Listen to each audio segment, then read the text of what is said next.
The room was hushed, thick with tension. You could hear the shuffle of legal pads, the quiet creak of leather chairs, and the slow, deliberate breath of Justice Stephen Breyer as he leaned forward, fingers steepled beneath his chin. The scent of old books and polished mahogany lingered in the air. Sunlight slanted through the tall arched windows of the Supreme Court, cutting golden angles into the chamber's deep wood tones. But it wasn't the grandeur of the setting that held everyone still. It was the woman standing alone before the justices, her back straight, her eyes sharp, her voice unwavering. Jasmine Crockett had just uttered a phrase that would ripple through American legal history, though she didn't know it yet. "The Constitution does not flinch in the face of complexity," she said, "and neither should we." She didn't flinch either. Not in that moment, not ever. But it had taken her a lifetime to earn the right to stand there, to speak those words, and to be heard not just as an attorney or a legislator, but as a mind that commanded respect, even from a giant like Breyer. Jasmine wasn't born into prestige. Raised in North Dallas, she grew up in a modest household with parents who worked hard and loved harder. Her mother was a nurse, her father a mechanic, both tough and tender in equal measure. They instilled in her two things: a refusal to be underestimated and a hunger for justice. She was books, mart and street, wise, never content with half truths or easy answers. As a child, she would argue passionately about everything from curfews to cartoons, not to be difficult, but because she needed to understand. By the time she reached law school, Jasmine's fire had found its fuel. She was a force in moot court, relentless, strategic, unshakably composed. But what set her apart wasn't just her intellect, it was her empathy. She saw the law not as a ladder to climb, but as a lever to lift others. After graduation, while many of her peers pursued prestigious clerkships, Jasmine chose public defense. The courtrooms she worked in weren't grand.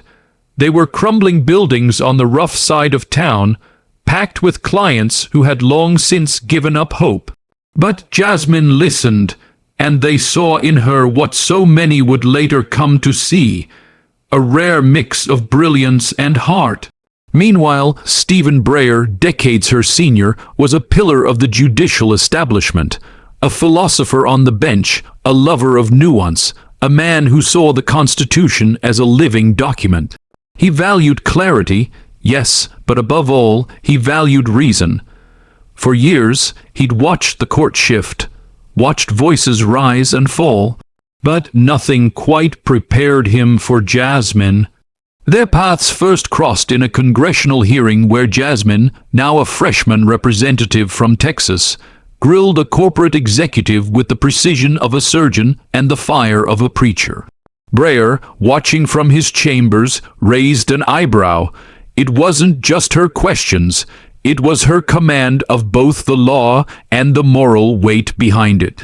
Months later, fate drew them into the same courtroom. The case was monumental. U.S. v. Dillon, a sweeping challenge to digital privacy rights and algorithmic policing. The government had introduced a new AI-based surveillance tool, Sentinel, claiming it predicted crime with unmatched accuracy.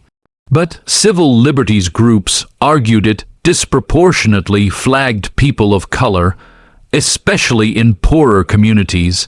Jasmine had been invited to testify not just as a legal expert, but as someone who'd lived the impact of flawed systems. She came prepared, but she also came with emotion. She spoke not just of data, but of Deshaun Turner, a 19-year-old from her old neighborhood who'd been wrongly flagged, arrested, and jailed, losing his scholarship, his job, and nearly his freedom. As she recounted Deshaun's story, her voice caught, but she didn't let it break. She stared into the eyes of the justices, her words cutting like wind through a canyon. "This technology doesn't just predict, it convicts," she said, "and it learns from the biases we feed it." Then came the moment. Justice Breyer, long thought to be nearing retirement, leaned forward. "Ms. Crockett," he said, "you've woven constitutional law with lived reality in a way we don't often hear in this room." There was a pause, an inhalation across the chamber.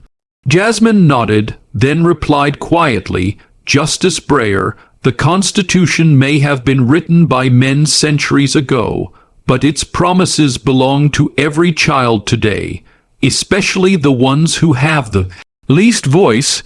The courtroom fell into silence, not awkward, not expectant, but reverent. It was as though the air itself had stilled to absorb her words. That was the moment the court froze. Outside the courtroom, the country was roiling. Protests about surveillance, about rights, about justice filled the streets. Subplot after subplot unfolded, one in the form of Deshaun Turner himself, who had filed a lawsuit for wrongful arrest. Another, less visible but just as important, came in Jasmine's own internal struggle, because as much as she burned for justice, she feared being consumed by the very fight she had chosen. Behind the scenes, she grappled with loneliness, doubt, and fatigue.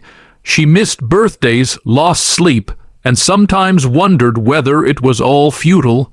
Could one voice really shake centuries of entrenched power? And then came the letters. After her testimony, young law students, public defenders, mothers, and former clients flooded her inbox. One message stood out, a handwritten note from Deshaun. It read, "I thought I didn't matter. You made me feel like I did. Thank you for standing up. Thank you for not flinching."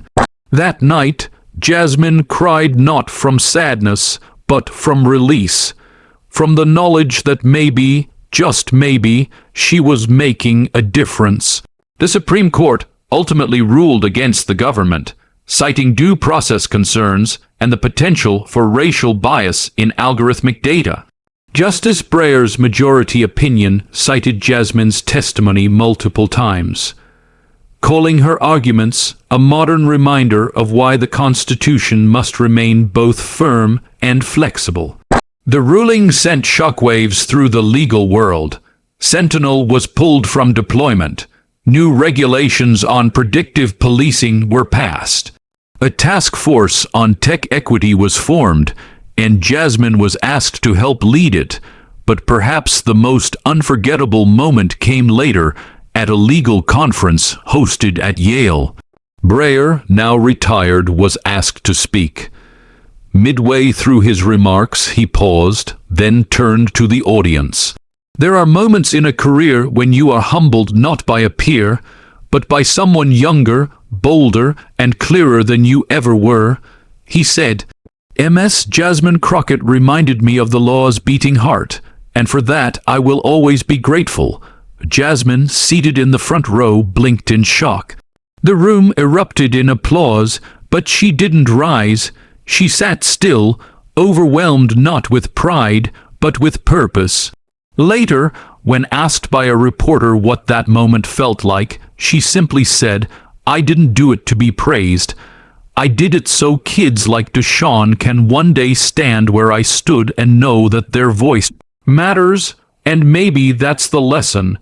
That brilliance isn't just intellect, it's courage with compassion. That real justice isn't delivered from on high. It rises from below, forged in struggle, shaped by truth, and carried forward by those who dare to speak when silence is safer. Jasmine Crockett did more than freeze a courtroom. She thawed the cold machinery of the system, reminded it of its humanity, and left a legacy far larger than any single case. And somewhere, in a modest house in North Dallas, a nurse and a mechanic watched their daughter on the news and smiled through proud, grateful tears.